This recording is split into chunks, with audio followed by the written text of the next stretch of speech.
Chapter 3 start कर लेते हैं। और चैप्टर 3 में हम लोगों को पढ़ना किसके बारे में है बताएं ज़रा। चैप्टर 3 का नाम है मानव जनन, ठीक है ना। चैप्टर 3 ये पुराने वाले सिलेबस के हिसाब से मानव जनन है, ठीक है। और मानव जनन में हम लोगों को ये देखना है, जैसे ये पूरा यूनिट ही रिप्रोडक्शन का है, ठीक है ना। इकाई 6 जो है वो रिप्रोडक्शन का ही है, लेकिन मानव में जनन जो है ये इकाई 6 का तीसरा चैप्टर है। और इसमें हम लोगों को देखना है मनुष्य जो है वो किस प्रकार से जनन करते हैं। तो इसके लिए एक चीज़ और हम लोग समझ लें फिर से, जीवन अवधि टॉपिक को जो है हम लोगों ने चैप्टर 1 में पढ़ा है। तो जीवन अवधि पढ़ने के बाद एक चीज़ तो वेरीफाई हुआ, मनुष्यों की जीवन अवधि जो है वो कितनी है, 60 से 70 साल। लेकिन 70 साल होने के बावजूद भी जो है मनुष्य आज कई लाख साल से, लगभग 2 मिलियन साल से जो है इस धरती पर बने हुए हैं, केवल एक प्रक्रिया के चलते। और वो प्रक्रिया कौन है, जनन, ठीक है ना। जनन अगर नहीं होती मनुष्य जो है अपना अस्तित्व खो दिए होते, इस धरती पर जो है, इस धरती पर से मनुष्य गायब हो चुके होते। तो सवाल है कि मनुष्यों में जनन होता कैसे है। चले एक बार जनन की प्रक्रिया को हम लोग देखते हैं, ठीक है ना। सबसे पहले जनन में जो भाग लेते हैं उन्हें हम लोग कहते हैं क्या चीज़, जनक। और ये जनक जो है 2 भिन्न लिंग वाले होते हैं। ध्यान से देखेंगे हम लोग, जनक जो है कितने लिंग वाले होते हैं, 2 भिन्न लिंग वाले होते हैं। एक कौन बताएं, नर जनक जो कि अगुणित होता है। अगुणित होगा या द्विगुणित होगा, द्विगुणित, समझ में आया ना। कैसे होते हैं ये, द्विगुणित होते हैं। द्विगुणित का मतलब हो गया कि इनके शरीर में इनकी कोशिकाएं जो होती हैं उनमें गुणसूत्रों की संख्या पेयर में होती है, जोड़े में होती है, समझ में आ रहा है ना, जोड़े में होती है। और फिर एक और जनक जो है वो हो जाएगी क्या चीज़, मादा जनक, समझ में आया ना। और मादा जनक भी कैसी होती है, ये भी द्विगुणित होती है। द्विगुणित को हम लोग किससे सूचित करते हैं, 2n से सूचित करते हैं। और ये रहा हम लोगों का जनक। जनक जो है वो अपने अपने क्या उत्पन्न करते हैं बताएं जरा हम लोग। हाँ, लैंगिक जनन की प्रक्रिया में सारे जनक जो है वो अपने क्या उत्पन्न करते हैं, युग्मक उत्पन्न करते हैं। तो देखें यहाँ पे जो है नर युग्मक उत्पन्न होगा। कौन युग्मक, नर युग्मक उत्पन्न होगा, ठीक है ना। नर जो है वो कौन सा युग्मक बनाते हैं बताएं, नर युग्मक बनाते हैं। नर युग्मक अगुणित होते हैं। नर युग्मक कैसे होंगे, अगुणित होंगे। और नर युग्मकों को हम लोग जो है कहते क्या हैं बताएं जरा। नर युग्मकों का नाम क्या है, शुक्राणु, ठीक है ना। चूँकि मनुष्य जनन हम लोग पढ़ रहे हैं, मनुष्यों में नर युग्मक को हम लोग क्या कहते हैं, शुक्राणु कहते हैं। उसी तरह मादाएं जो है वो मादा युग्मक उत्पन्न करती हैं। मादाएं जो है वो क्या उत्पन्न करेंगी, मादा युग्मक उत्पन्न करेंगी। तो मादा युग्मक जो है ये भी होता है कैसा, अगुणित। लेकिन मादा युग्मक को हम लोग कहते क्या हैं, मनुष्यों में मादा युग्मक को कहा जाता है अंडाणु। क्या कहा जाएगा, अंडाणु, ठीक है ना। एक प्रक्रिया याद रखें कि इन दोनों को बनाने के लिए, इन दोनों को बनाने के लिए जो है अर्धसूत्री विभाजन होता है। कौन सा विभाजन होता है, अर्धसूत्री विभाजन होता है। नर युग्मकों को बनाना हो या मादा युग्मकों को बनाना हो, विभाजन कौन सा होगा, अर्धसूत्री विभाजन होगा। अर्धसूत्री विभाजन किसको कहते हैं, जिसमें गुणसूत्रों की संख्या आधी आधी हो जाती है। नर में अगर गुणसूत्र 46 हैं तो उनके युग्मकों में, मादा में गुणसूत्रों की संख्या 46 है तो उनके युग्मकों में कितना हो जाएगा, 23 हो जाएगा। नर में भी वही बात, अगर गुणसूत्रों की संख्या 46 है इसमें कितना हो जाएगा, 23 हो जाएगा। तो इस तरह से नर युग्मक और मादा युग्मक बनते हैं, ठीक है ना। नर युग्मक और मादा युग्मक बनते हैं। अब युग्मकों के बनने के बाद इनके स्थानांतरण की प्रक्रिया चलती है। तो एक बात यहाँ देखें, अंडाणु जो है वो कहीं नहीं जाता है। अंडाणु मादा शरीर में ही रहता है, मादा शरीर में बनता है और मादा शरीर में रहता भी है। किसको जाना पड़ता है, शुक्राणु को जाना पड़ता है। किसके पास, अंडाणु के पास, समझ में आया ना। इस प्रक्रिया को हम लोग क्या कहते हैं, युग्मक स्थानांतरण कहते हैं। क्या कहते हैं, युग्मक स्थानांतरण, समझ में आया ना। या वीर्य सेचन इसको कहा जाता है। क्या कहा जाता है, वीर्य सेचन, लिख देते हैं यहाँ पे, ठीक है ना। वीर्य सेचन का मतलब क्या हो गया, नर युग्मकों को मादा जनन अंगों में पहुँचाने की प्रक्रिया जो है क्या कहलाती है, वीर्य सेचन कहलाती है। और वीर्य सेचन से निर्माण होता है, बताएं, नर युग्मक मादा युग्मक दोनों, हाँ, नर युग्मक मादा युग्मक दोनों बनेंगे, मिलेंगे तो क्या बनेगा, युग्मनज बनेगा। ये एन है और ये भी एन है, तो एन एन मिल के क्या बनाएंगे बताएं, 2n बनाएंगे, n n मिल के क्या बनाएंगे 2n बनाएंगे। समझ में आ रहा है ना, 2n यानी द्वि गुणित। तो युग्मनज से भी कई बार हम लोग चैप्टर 1 का PDF सॉल्व किए होंगे, शायद उसमें क्वेश्चन दिया है कि युग्मनज जो है वो कैसा होता है, शायद क्या वो दिया ही है, युग्मनज कैसी संरचना है, तो हम लोग क्या बताएंगे द्विगुणित संरचना है। ऑप्शन दिया था अगुणित, द्विगुणित, त्रिगुणित, कोई नहीं, ऐसे करके था ऑप्शन, तो हम लोग क्या टिक करेंगे उसमें द्विगुणित टिक करेंगे। समझ में आ रहा है ना। तो युग्मनज जो है वो कैसी संरचना होती है, द्विगुणित संरचना होती है। अब ये द्विगुणित युग्मनज जो है, द्विगुणित युग्मनज क्या बना लेता है बताएं जरा हम लोग। द्विगुणित युग्मनज से भ्रूण के निर्माण की प्रक्रिया चलती है। युग्मनज विकसित होकर क्या बनाता है, भ्रूण बनाता है। समझ में आया ना, युग्मनज विकसित होकर क्या बनाएगा, और भ्रूण जो है विकसित होकर क्या बनाएगा, नई संतान। क्या बना लेगा ये, नई संतान। समझ में आ रहा है ना, नई संतान बना लेगा। तो इस तरह से जनक, जनकों से क्या युग्मक, और युग्मकों से संतान, नई संतान, ठीक है ना, बनने तक की प्रक्रिया चलती है। लैंगिक जनन की ये पूरी प्रक्रिया है। समझ में आ रहा है ना। लेकिन देखें नई संतान की उत्पत्ति के बाद दो और प्रक्रियाएं होती है। नई संतान की उत्पत्ति की प्रक्रिया जिसको हम लोग प्रसव के नाम से जानते हैं, और उसके बाद एक और प्रक्रिया होती है मादाओं में, क्या चीज़, दुग्ध श्रवण। दुग्ध श्रवण हम लोग जिसको कहते हैं, जिसके द्वारा शिशु जो है वो क्या करता है, स्तनपान करता है। शिशु जो है वो क्या करेगा, स्तनपान। और देखें यहाँ किसका काम ज़्यादा है, नर का या मादा का। देख रहे हैं हम लोग किस साइड ज़्यादा लिखे हैं हम लोग, मादा के साइड में, यानी मादा का बहुत बड़ा रोल होता है लैंगिक जनन की प्रक्रिया में। नर का क्या रोल है, नर का कोई रोल नहीं है। बस देख रहे हैं हम लोग, नर का जो है केवल काम है नर युग्मक बना देना और उसको पहुंचा देना कहाँ तक, मादा जननांगों तक। समझ में आ रहा है ना। नर जनन अंगों का मात्र इतना ही काम होता है, जबकि मादा जननांगों का काम देखें, मादा का कितना काम है। मादा को मादा युग्मक भी बनाना है, निषेचन भी करवाना है। निषेचन कराने के बाद भ्रूण का विकास, युग्मनज का विकास करके भ्रूण बनाना है, और भ्रूण का विकास करके नई संतान बनानी है। समझ में आ रहा है ना। तो ये सारा काम जो है किसका होता है, अभी यहीं तक ख़त्म नहीं होता, अभी इसके आगे दुग्ध श्रवण की प्रक्रिया भी है। समझ में आ रहा है ना। तो इस तरह से जो है मानव जनन होता है। तो मादाएं जो है वो एक बहुत ही महत्वपूर्ण भूमिका निभाती हैं किस में, मानव जनन की प्रक्रिया में। ठीक है। इसके बाद हम लोग देखेंगे ये जो प्रक्रियाएं हैं, ये जो चरण हैं, इन चरणों को कितने भागों में बांटा गया है बताएं जरा हम लोग। इनको जो है हम लोग बांट रखे हैं 3 चरण में। कितने चरण में बांटे हम लोग, 3 चरण में बांट लिए हैं। समझ में आ रहा है ना। और वो 3 चरण कौन कौन है, तो एक मुख्य हम लोग जानते हैं, ये शुरू होता है जिसको हम लोग क्या कहते हैं, निषेचन। और इसके पहले जो घटनाएं होती हैं उसको हम लोग क्या कहते हैं, निषेचन पूर्व घटनाएं। क्या कहते हैं, निषेचन पूर्व घटनाएं। समझ में आया ना। और फिर इसके बाद जो घटना होती है, निषेचन के बाद जो घटना होती है उसको क्या कहते हैं हम लोग, निषेचन पश्च घटनाएं कहते हैं। क्या कहते हैं, निषेचन पश्च घटनाएं कहते हैं। तो लैंगिक जनन की पूरी प्रक्रिया को कितने भागों में बांटा गया है, 3 भागों में। पहला कौन, निषेचन पूर्व घटनाएं, दूसरा कौन, निषेचन, और तीसरा कौन, निषेचन पश्च घटनाएं। ठीक है। तो निषेचन पूर्व घटनाओं में क्या क्या होता है, कौन कौन सी प्रक्रिया चलती है जरा बताएं हम लोग। निषेचन पूर्व घटनाओं में 2 प्रक्रियाएं चलती है। समझ में आया ना, 2 प्रक्रियाएं चलती है। और वो प्रक्रियाएं कौन कौन सी होती है जरा बताएं। एक है, सबसे पहले तो युग्मकों का निर्माण हो रहा है, तो युग्मकों के निर्माण की प्रक्रिया को हम लोग क्या कहते हैं, युग्मक जनन कहते हैं। क्या कहते हैं हम लोग, युग्मक जनन कहते हैं। युग्मकों के निर्माण की प्रक्रिया क्या कहलाती है, युग्मक जनन।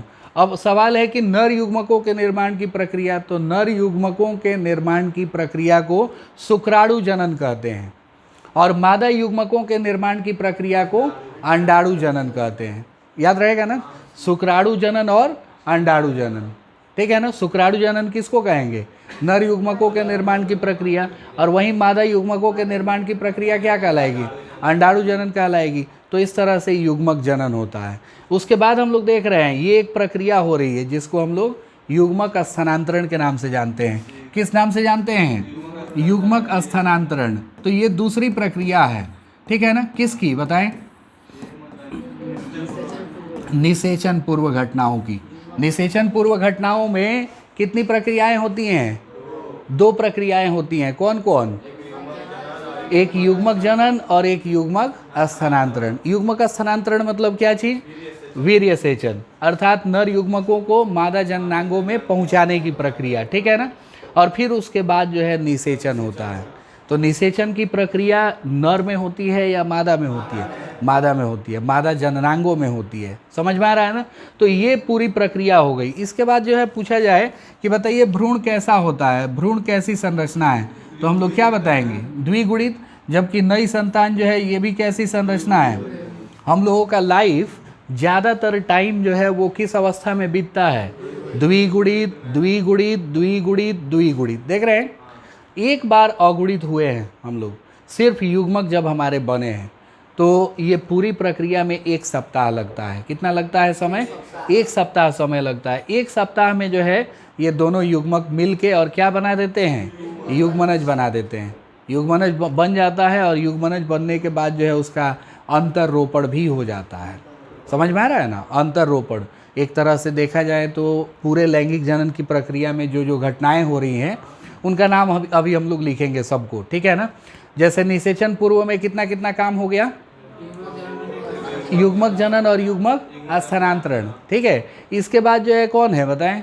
निषेचन। अब निषेचन की प्रक्रिया में, निषेचन की प्रक्रिया हम लोग जानते हैं मनुष्यों में कौन सा निषेचन होता है? आंतरिक या बाह्य? आंतरिक निषेचन होता है। मनुष्यों में कौन सा निषेचन होगा? आंतरिक निषेचन होगा। तो निषेचन जब हो गया, निषेचन के बाद जो है ना क्या होगा बताएं जरा हम लोग? निषेचन के पश्चात होता है अंतररोपण। क्या होता है? अंतररोपण। पूछा जाएगा कि बताइए अंतररोपण किसको कहते हैं, तो हम लोग कहेंगे कि युग्मनज के 8 से 32 कोशिकाओं का हो जाने के बाद, युग्मनज कितनी कोशिकाओं वाला होता है? 1। युग्मनज कितनी कोशिका वाला होता है? 1 कोशिका होती है। 1 से ये विभाजित होकर कितनी कोशिकाएं? 2, 2 से 4, 4 से 8, 8 से 16। तो जब ये 8 से 32 कोशिकाओं वाला हो जाता है तो ये चला आता है गर्भाशय में, मादाओं के गर्भाशय में चला आता है और वहाँ पे इसके अंतररोपण की प्रक्रिया चलती है, गर्भाशय से जुड़ने की प्रक्रिया। 8 से 32 कोशिकाओं वाले युग्मनज, ठीक है ना, को गर्भाशय की दीवार से जुड़ने की प्रक्रिया क्या कहलाती है? अंतररोपण कहलाती है। अंतररोपण। निषेचन तो कहेंगे नर युग्मक मादा युग्मक मिलने की प्रक्रिया, मिलके युग्मनज बनाने की प्रक्रिया क्या है? निषेचन। लेकिन अंतररोपण क्या है? युग्मनज जब विभाजित होके 8 से कितनी 32 कोशिकाओं वाला हो जाता है, उस अवस्था में गर्भाशय की दीवार से जुड़ने की प्रक्रिया क्या कहलाती है? अंतररोपण कहलाती है। समझ में आ गया ना। तो इसको अंतररोपण हम लोग कहते हैं। और निषेचन पश्च घटनाओं में क्या होता है? निषेचन पश्च घटनाओं में होता है भ्रूणोद्भवन। क्या होता है बताएं? डिफिनीशन लिखे है ना हम लोग इसका। भ्रूणोद्भवन, युग्मनज के विकसित होकर भ्रूण के निर्माण की प्रक्रिया क्या कहलाती है? भ्रूणोद्भवन कहलाती है। जब भ्रूणोद्भवन हो जाएगा, पूरा 9 मंथ का जो है ये डेवलप हो जाएगा, भ्रूण जो है 9 महीने तक विकसित हो जाएगा गर्भाशय में। उसके बाद कौन सी प्रक्रिया चलेगी? तो उसके बाद जो है प्रसव की प्रक्रिया चलती है, ठीक है ना। प्रसव की प्रक्रिया चलती है। और प्रसव के बाद कौन सी प्रक्रिया चलती है? तो प्रसव के बाद जो है अगली प्रक्रिया जो है वो दुग्ध श्रवण की होती है, जिसको हम लोग स्तनपान भी कहते हैं। समझ में आया ना। दुग्ध श्रवण हो गया, या फिर इसको और किस नाम से जाना जाता है? हाँ, दुग्ध श्रवण महिलाएं करती हैं और शिशु जो होते हैं वो क्या करते हैं? स्तनपान करते हैं, ठीक है। तो इस तरीके से जो है हम लोग लैंगिक जनन की पूरी घटना को देखें। तो चलते हैं अब एक एक करके इन सभी प्रक्रियाओं को डिटेल में देखने। युग्मक जनन, युग्मक स्थानांतरण, अंतररोपण, भ्रूणोद्भवन और फिर क्या चीज़? प्रसव और दुग्ध श्रवण। इतनी प्रक्रिया पढ़ लिए, चैप्टर हमारा समाप्त हो गया, ठीक है। तो चलें शुरुआत करेंगे। देखें सबसे पहले शुरुआत जो है वो कहाँ से हो रही है? नर से। क्या बनाने की? नर युग्मक बनाने की, ठीक है। तो चलते हम लोग स्टार्ट करते हैं। ये नर से नर युग्मक बनाने की प्रक्रिया जो है वो कैसे चलती है, ठीक है। देखें हम लोग इसमें आज का टॉपिक जो है नेक्स्ट हो जाएगा हम लोगों का एमआरएस। एमआरएस मतलब male reproductive male reproductive system, ठीक है। मेल रिप्रोडक्टिव क्या चीज़, सिस्टम, ठीक है। इसको बहुत डिटेल में हम लोग पढ़ेंगे अच्छे से। मेल रिप्रोडक्टिव सिस्टम हिंदी में हम लोग क्या कहेंगे इसको, नर जनन तंत्र। क्या कहा जाएगा इसको, नर जनन तंत्र कहा जाएगा। तो यही नर जनन तंत्र के बारे में हम लोग पढ़ने चलते हैं आज, ठीक है। नर जनन तंत्र, तो देखें ध्यान से, हम लोग नर जनन तंत्र को सबसे पहले अगर देखा जाए तो दो भागों में बांटा गया है। कितने भागों में बांटा गया है, दो भागों में बांटा गया है। नर जनन तंत्र को कितने भागों में बांटा गया है, दो भागों में। इसका पीडीएफ भेज देंगे हम, ठीक है, लिखने की ज़रूरत नहीं, हम लोग केवल समझ से चले। तो इसका पीडीएफ जो है हम भेज देंगे लास्ट में, हम लोग केवल जो है यहाँ दिमाग लगा के समझ से चले, ठीक है। देखिए नर जनन तंत्र जो है इसे कितने भागों में बांटा गया है, दो भागों में। कौन कौन, प्राथमिक जनन अंग, ठीक है ना। फर्स्ट नंबर में क्या हो जाएगा, प्राथमिक जनन अंग, ठीक है। प्राथमिक जनन अंग हो गया, और दूसरे में हो जाएगा क्या चीज़, द्वितीयक। क्या हो जाएगा, द्वितीयक, या इसको कहते हैं हम लोग क्या चीज़, सहायक। द्वितीयक या सहायक जनन अंग, क्या कहते हैं, द्वितीयक या सहायक जनन अंग, ठीक है। प्राथमिक जनन अंग और द्वितीयक या सहायक जनन अंग कितने भाग में बांट सकते हैं हम लोग इसको, दो भागों में। कौन कौन, प्राथमिक जनन अंग और एक द्वितीयक या सहायक जनन अंग। तो देखिए हम लोग प्राथमिक जनन अंगों में कौन कौन आता है और द्वितीयक या सहायक जनन अंगों में कौन कौन आता है। देखें जो अंग युग्मकों का निर्माण करने में सहायता करते हैं, युग्मकों का निर्माण करते हैं, उन्हें प्राथमिक जनन अंगों में रखा गया है। प्राथमिक जनन अंगों में वो चाहे नर युग्मक हो या मादा युग्मक हो, दोनों में ही किसको रखा गया है प्राथमिक जनन अंगों में, जो नर या मादा युग्मकों का निर्माण करते हैं। नर या मादा युग्मकों का जो निर्माण करते हैं उन्हें क्या कहते हैं हम लोग, प्राथमिक जनन अंग, ठीक है। क्योंकि मादा जनन अंग जब पढ़ेंगे ना तो वहाँ भी यही दोनों भाग आएंगे। मादा जनन अंगों को भी कितने भागों में बांटा गया है, दो भागों में। वहाँ भी प्राथमिक जनन अंग है और द्वितीयक या सहायक जनन अंग है, समझ में आया ना। लेकिन प्राथमिक जनन अंगों में वो चाहे नर हो या मादा हो, उन अंगों को शामिल किया गया है जो युग्मक निर्माण का कार्य करते हैं, युग्मक बनाते हैं। और नर में हम लोग जानते हैं युग्मक बनाने का काम कौन करता है, बताएं जरा हम लोग, एक जोड़ी वृषण, ठीक है ना। कौन, एक जोड़ी वृषण, ठीक है। एक जोड़ी क्या चीज़, वृषण, यही है जो क्या करने का काम करता है, नर युग्मक बनाने का काम करता है। ऐसे तो इसका फंक्शन जो है वो दो है, दो फंक्शन है, दो कार्य हैं वृषण के, और दोनों कार्य कौन कौन है। एक तो नर युग्मक अर्थात शुक्राणुओं का निर्माण करना, क्या करना बताएं, शुक्राणु का निर्माण करना, ठीक है ना। शुक्राणु का क्या करना, निर्माण करना, ठीक है ना। और दूसरा कार्य है इसका किसको निर्माण करना बताएं, दूसरा कार्य जो इसका है ना वो है हार्मोन का, ठीक है ना। कौन सा हार्मोन, तो नर लिंग हार्मोन। कौन सा चीज़ बनाना बताएं, नर लिंग हार्मोन का, नर लिंग हार्मोन का स्राव करना, समझ में आया ना। नर लिंग हार्मोन का क्या करना, स्राव, ठीक है ना। नर लिंग हार्मोन का स्राव करना, ये दोनों काम हो गया, इसका फंक्शन हो गया, समझ में आ रहा है ना। किसका फंक्शन बताएं, वृषण का। वृषण जो है वो कितने कार्य करता है बताएं, दो कार्य करता है। पहला कार्य इसका कौन है बताएं जरा हम लोग, शुक्राणुओं का निर्माण करना, समझ में आया ना। और दूसरा कार्य कौन हो गया, हाँ, नर लिंग हार्मोन का स्राव करना, ठीक है ना। नर लिंग हार्मोन का क्या करना, स्राव करना, ठीक है। तो सवाल है कि नर लिंग हार्मोन में कौन कौन आता है, ठीक है। नर लिंग हार्मोन में आ जाना है, आ जाना है, आराम से जाना है। नर लिंग हार्मोन का स्राव करना, तो नर लिंग हार्मोन में पहला कौन आता है बताएं हम लोग। नर लिंग हार्मोन में कौन कौन से हार्मोन आते हैं, सबसे पहले हम लोग नाम रखेंगे टेस्टोस्टेरोन का। किसका नाम रखेंगे, टेस्टोस्टेरोन का। और दूसरे नंबर पे किसका नाम रखेंगे हम लोग, प्रोजेस्टेरोन नहीं, वो मादा लिंग हार्मोन है। एक है एंड्रोजन, कौन सा है, एंड्रोजन। एंड्रोजन को हिंदी में हम लोग जो है ना पुंजन कहते हैं। क्या कहते हैं? पुंजन, एंड्रोजन्स। ठीक है, तो ये दो हार्मोनों को बनाना किसका कार्य हो गया बताएं? वृषण का कार्य हो गया। वृषण के कितने कार्य? पहला कार्य कौन है? शुक्राणु का निर्माण और नर लिंग हार्मोन का स्राव। इस तरह से जो है दो चीज़ें जो है ये कौन करता है बताएं?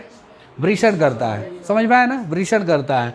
और इसके बाद देखें हम लोग, वृषण जो है वो स्थित होता है कहाँ पे? क्वेश्चन पूछा जाए कि बताइए वृषण जो है वो किधर स्थित होता है, तो हम लोग बताएंगे वृषण जो है ये स्थित होता है उदर गुहा से बाहर।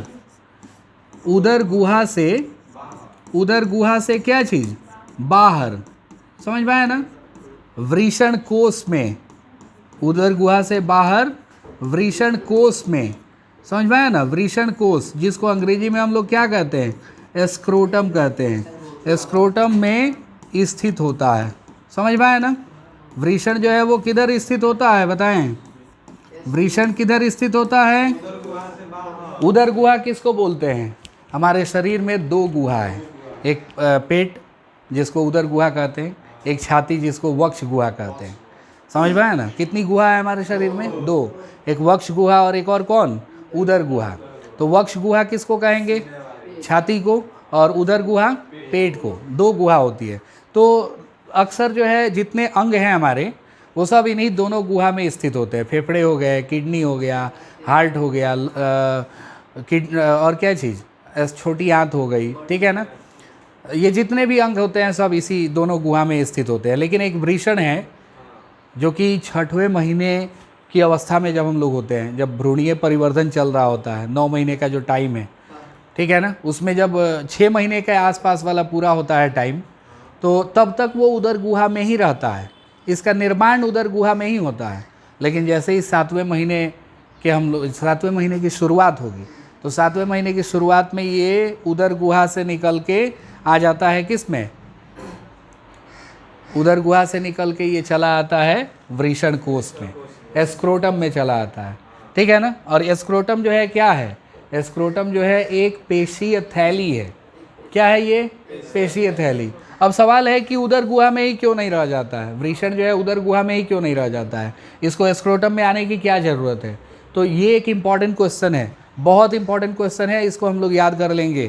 क्वेश्चन क्या पूछेगा कि बताइए वृषण जो है वो उदर गुहा से बाहर क्यों स्थित होता है, या फिर वृषण जो है वो वृषण कोष में क्यों स्थित होता है? तो हम लोग पढ़े हुए हैं, जो लोग याद है जिनको बताएं जरा क्या आंसर होगा इसका सही। वृषण जो होता है ना, इसको शुक्राणुओं के निर्माण के लिए कितने तापमान की आवश्यकता होती है? वृषण को शुक्राणुओं के निर्माण के लिए, ठीक है ना, शुक्राणुओं के निर्माण के लिए,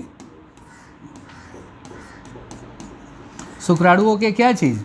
निर्माण के लिए, ठीक है ना, शरीर के तापमान से, शरीर के क्या चीज़? शरीर के तापमान से कितना कम? शरीर के तापमान से 2.5 से 2.5 डिग्री सेल्सियस, 2 डिग्री सेल्सियस से 2.5 डिग्री सेल्सियस। समझ में आया ना? 2 डिग्री सेल्सियस से कितना बताएं जरा? 2.5 डिग्री सेल्सियस। ठीक है ना? 2.5 डिग्री सेल्सियस किसकी ज़रूरत होती है? कम तापमान की आवश्यकता होती है। ठीक है ना? शुक्राणुओं के निर्माण के लिए शरीर के तापमान से 2 से 2.5 डिग्री सेल्सियस कम। 3 लिख देंगे तो गड़बड़ हो जाएगा। अगर ऑप्शन में वही दिया है 3 दिया है तो 3 लिख सकते हैं, लेकिन ये 2 से 2.5 डिग्री सेल्सियस ही होता है। ठीक है ना? एनसीईआरटी का डाटा यही है। अलग अलग किताबों में जो कुछ भी लिख दे हम लोग उसको गोली मारें, एनसीईआरटी में यही लिखा हुआ है, तो एनसीईआरटी को ही हम लोग फॉलो करें। 2 से 2.5 डिग्री सेल्सियस जो है कम तापमान की आवश्यकता होती है। समझ में आया ना? कम तापमान की क्या होती है? आवश्यकता होती है। ठीक है? आवश्यकता होती है। इसलिए वृषण कहाँ स्थित होता है? उदर गुहा से बाहर वृषण कोष में स्थित होता है। उदर गुहा से बाहर वृषण कोष में स्थित होता है। कौन? वृषण। ठीक है? वृषण जो है उदर गुहा से बाहर वृषण कोष में इसलिए स्थित होता है क्योंकि उसको शुक्राणुओं के निर्माण के लिए शरीर के तापमान से, ठीक है ना, शरीर के तापमान से 2 से 2.5 डिग्री सेल्सियस कम तापमान की आवश्यकता होती है। समझ में आ गया ना? तो ये हो जाएगा हम लोगों का इसका आंसर। अब देखें, ये था वृषण हमारा। वृषण जो है, जो कि प्राथमिक जनन अंगों में आता है। अभी आगे हम लोग वृषण की संरचना भी करेंगे, लेकिन पहले हम लोग जान लेते हैं किनको, द्वितीयक या सहायक जनन अंगों को। तो द्वितीयक या सहायक जनन अंगों को पुनः 2 भागों में बांटा गया है। कितने भागों में बांटा गया है? 2 भागों में बांटा गया है। किनको? हाँ, द्वितीयक या सहायक जनन अंगों को। इसमें सबसे पहले आता है क्या चीज? सहायक नलिकाएं। कौन कौन आती हैं? सहायक नलिकाएं। समझ में आया ना? पहला क्या आ जाएगा? सहायक नलिकाएं, और दूसरा हो जाएगा सहायक ग्रंथियां। सहायक क्या चीज? ग्रंथियां। कौन कौन चीजें आएंगी बताएं जरा हम लोग? सहायक नलिकाएं और सहायक ग्रंथियां। सवाल है कि सहायक नलिकाओं में कौन कौन आती हैं। तो सहायक नलिकाओं में कौन कौन आती हैं, इनके नाम हम लोग लिखते चलें फटाफट। देखें हम लोग इनके नाम क्या क्या होते हैं जो सहायक नलिकाओं में आती हैं।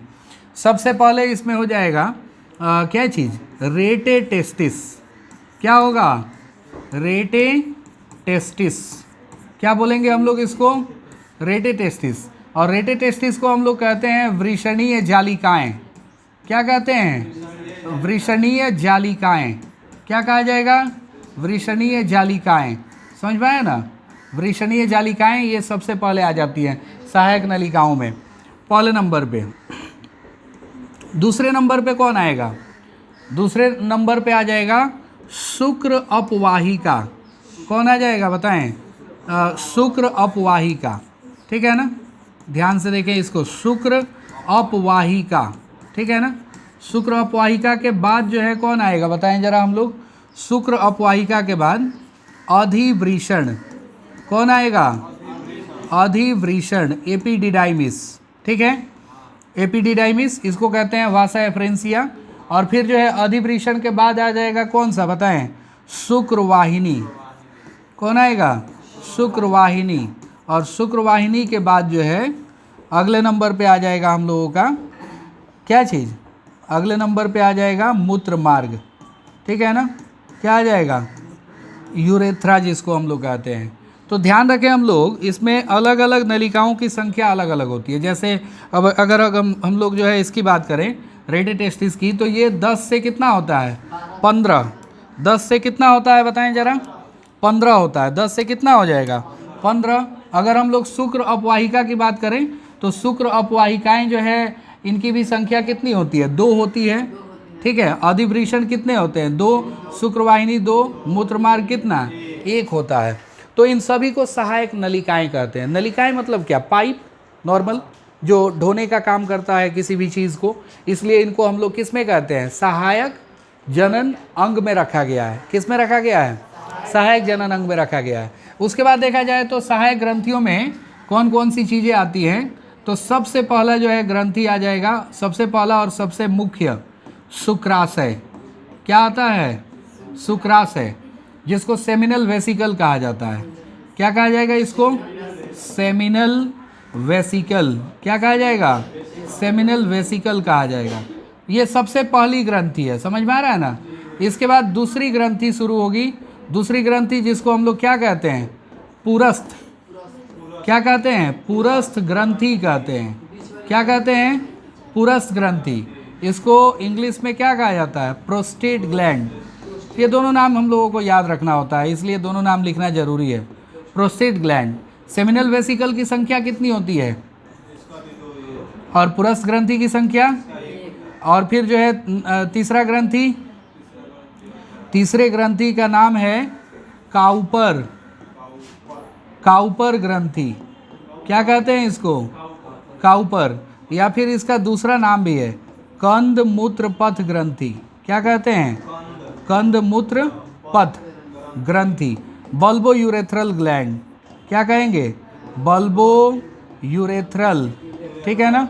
Bulbo urethral gland. ठीक है ना? ग्लैंड मतलब ग्रंथि। तो देखें हम लोग, ये था नर जनन अंग। नर जनन अंगों को पूरे डिटेल में हम लोग जो है पढ़ लिए हैं। सबसे पहले तो कितने भाग में इसको बांटा गया है? 2 भाग में। कौन कौन? प्राथमिक जनन अंग और द्वितीयक या सहायक जनन अंग। प्राथमिक जनन अंगों में कौन आता है? वृषण आता है। द्वितीयक या सहायक जनन अंगों में सहायक नलिकाएं और सहायक ग्रंथियां। वृषण के कितने कार्य? 2 कार्य। कौन कौन? शुक्राणु का निर्माण और नर लिंग हार्मोन का स्राव। शुक्राणु का निर्माण जो है वो 2 से कितना डिग्री सेल्सियस कम तापमान पे हो सकता है? 2.5 डिग्री सेल्सियस कम तापमान पे जरूरत होता है। इसलिए वृषण को उदर गुहा से बाहर किधर स्थित होना पड़ता है? वृषण कोष में स्थित होना पड़ता है, ठीक है ना। और फिर इसके बाद द्वितीयक या सहायक जनन अंगों में हम लोग देखे हैं क्या चीज़? सहायक नलिकाएं, ठीक है ना। और फिर क्या चीज़? सहायक ग्रंथियां। समझ में आ रहा है ना। तो इस तरह से जो है हम लोग नर जनन तंत्र को पढ़ते हैं। इसका फिगर जो है ड्रॉ करने के लिए आता है। नर जनन तंत्र का फिगर ड्रॉ कीजिए। तो एक फिगर जो है इंसर्ट कर देते हैं यहाँ हम, ठीक है ना। फिगर इंसर्ट करके और PDF भेज देते हैं इसका। घर से आराम से हम लोग बनाएंगे, ठीक है।